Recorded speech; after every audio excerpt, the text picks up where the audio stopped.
JEE mains first attempt के एक और टॉपर आज हमारे साथ में है। Her name is Anjali Hirendra Jogi. Anjali ने फर्स्ट अटेम्प्ट में 99.39 परसेंटाइल स्कोर किए हैं। एंड एक और मज़े की बात, अंजलि ने 2 साल पहले अकोला में सीबीएसई में डिस्ट्रिक्ट टॉप किया था इन अ 10th board exam and she is from RDG public school. So first of all congratulation बेटा, एक बहुत बढ़िया परसेंटाइल आपने अचीव किया है। हम आपकी जर्नी के बारे में जानना चाहते हैं बेटा, कैसे आपने 10th के बाद में डिसाइड किया कि मुझे इंजीनियरिंग जाना है, एंड कैसे आपने नीव को चूज़ किया, and what were the hardships that you face और व्हाट वर द स्ट्रगल्स जो आपने 2 साल में फेस करके सक्सेस को अचीव किया। पहले तो मैं 10th में मैंने कुछ डिसाइड नहीं किया था अभी तक। 10th के एग्ज़ाम देने के बाद मैंने सोचा कि क्या करना चाहिए।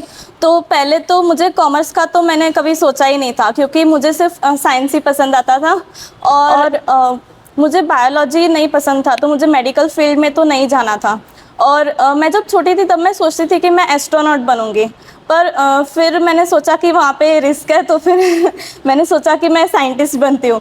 पर फिर साइंटिस्ट कैसे बनते हैं वो तो पता नहीं था, तो फिर फाइनली मैंने डिसाइड किया कि मैं इंजीनियरिंग करती हूँ। और फिर पीसीएम लेके फिर मैंने इंजीनियरिंग स्टार्ट किया। और मैंने हमारे क्लास में भी बहुत सारे लोगों ने नीव में ही लगाई थी, तो फिर मैंने नीव का नाम भी सुना था कि अच्छा पढ़ाते हैं, तो फिर मैंने भी वहाँ पे ज्वाइन किया।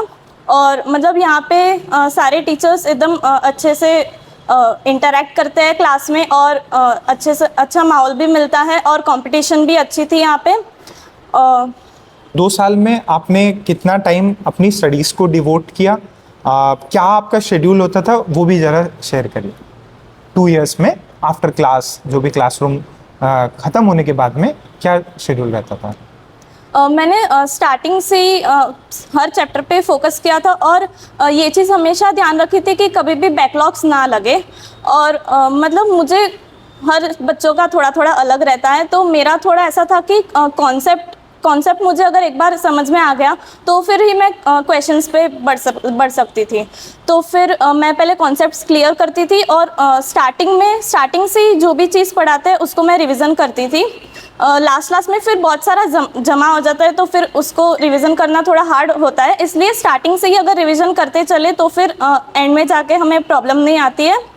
और क्वेश्चन प्रैक्टिस भी बहुत ज़रूरी है, ये मुझे 10th करने के बाद ही पता चला। 10th तक मतलब मेरी मैथ्स की भी प्रैक्टिस उतनी नहीं होती थी।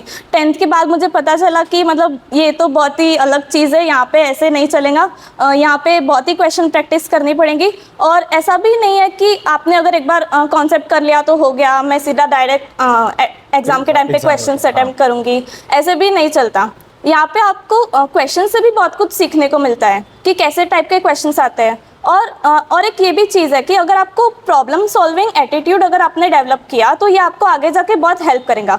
क्योंकि आपके पास नॉलेज तो बहुत होगा, इन्फॉर्मेशन होंगी, पर अगर आप उसको अप्लाई नहीं कर पाओगे तो फिर वो किसी काम के नहीं होंगे। ओके। एंड बेटा कितने आवर्स डिवोट करते थे पढ़ाई को during normal classes and after your completion of your syllabus? तो वैसे तो मेरा कोई ऐसे रोज़ का फिक्स शेड्यूल नहीं रहता था, पर ये चीज़ डिसाइड करते थे कि मतलब 5 to 6 आवर्स तो मिनिमम होनी ही चाहिए पढ़ाई। और मतलब घर पे जाते से ही पहले थोड़ा फ्रेश वगैरह होके जो भी सर ने कुछ होमवर्क वगैरह भी दिया हो या फिर कुछ असाइनमेंट सॉल्व करनी हो वो पहले सॉल्व कर लेती थी, और बाद में थोड़ा रिवीजन और बाकी जो एक्स्ट्रा मॉड्यूल सॉल्विंग है, PYQ सॉल्विंग है, वो करती थी। बेटा अंजलि, आप ये बताओ कि मैक्सिमम टाइम जब बच्चे पढ़ाई करते हैं तो उनको टेंशन बना रहता है, रिजल्ट क्या होगा, कैसे होगा, और पढ़ाई की जगह बार बार ये सोचते रहते हैं। आपका इसके बारे में क्या कहना है? तो मैं तो यही कहूँगी कि आपको जो है रिजल्ट के बारे में, मतलब फ्यूचर के बारे में आप क्यों सोच रहे हो? आपके पास अभी प्रेजेंट है हाथ में, तो आप अपना बेस्ट दे सकते हो, जितना बेस्ट दे सकते हो उतना बेस्ट दो। आपको फ्यूचर आपके हाथ में भी नहीं है, क्योंकि आप जो कर्म करोगे उसके हिसाब से ही आपको फल मिलेगा। तो बस आप मेहनत करते रहो ना, मतलब फ्यूचर की टेंशन लोगे तो और आपका प्रेजेंट भी खराब हो जाएगा। इसलिए एकदम टेंशन फ्री होके एकदम चिल रहो, पर एकदम कंसिस्टेंसी से अपना जो कर्तव्य है उसको निभाओ और पढ़ाई करो बस। और एक बच्चों के मन में हमेशा क्वेश्चन रहता है, सर हम कितने घंटे पढ़ें, 1 घंटे पढ़ें, 2 घंटे पढ़ें, 4 घंटे पढ़ें, उसको घंटे में डिफाइन करते हैं वो लोग। और इसके बारे में तुमने बेटा क्या किया?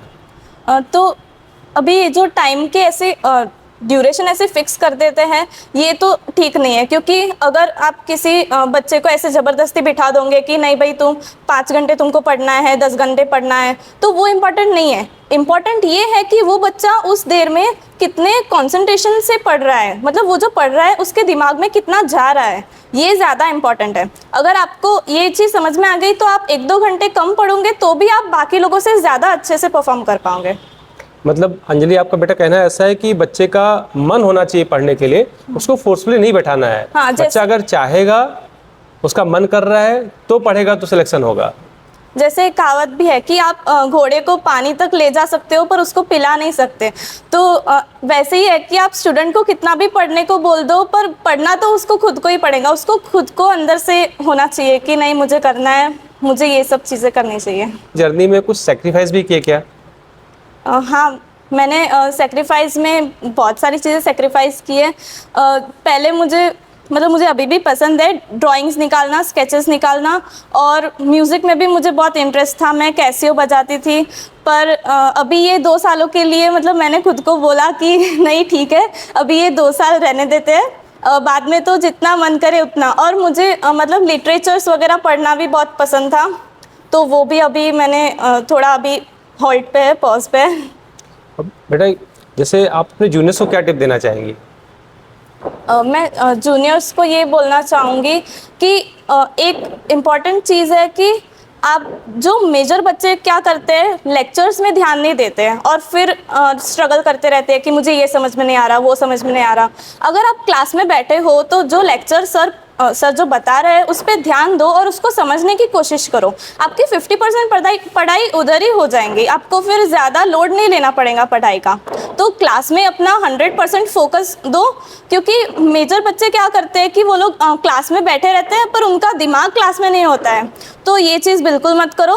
आप रियलिटी में जियो, जो क्लास में चल रहा है उसको एक्टिवली समझो, तभी जाके आप अच्छे से परफॉर्म कर पाओगे। थैंक यू बेटा। ओके बेटा, बहुत अच्छा आपने मेहनत किया है, और कंटिन्यूटी में हमें भी जैसे क्लास लेते थे बच्चों के, तो ये सारे बच्चे, इनका ग्रुप बहुत अच्छा ग्रुप था, एंड बहुत सिंसियरली पूरे कॉन्सेप्ट को, पूरी थ्योरी को दिल से पढ़ाई करी है, एंड उसी का परिणाम है कि एक बहुत अच्छा रिजल्ट में कन्वर्जन हुआ है। बेटा, हमारी बेस्ट विशेस हैं कि आप एडवांस भी ऐसी बहुत अच्छी रैंक से क्वालिफाई करें और टॉप आईआईटीज़ में टॉप ब्रांचेस लें। Thank you.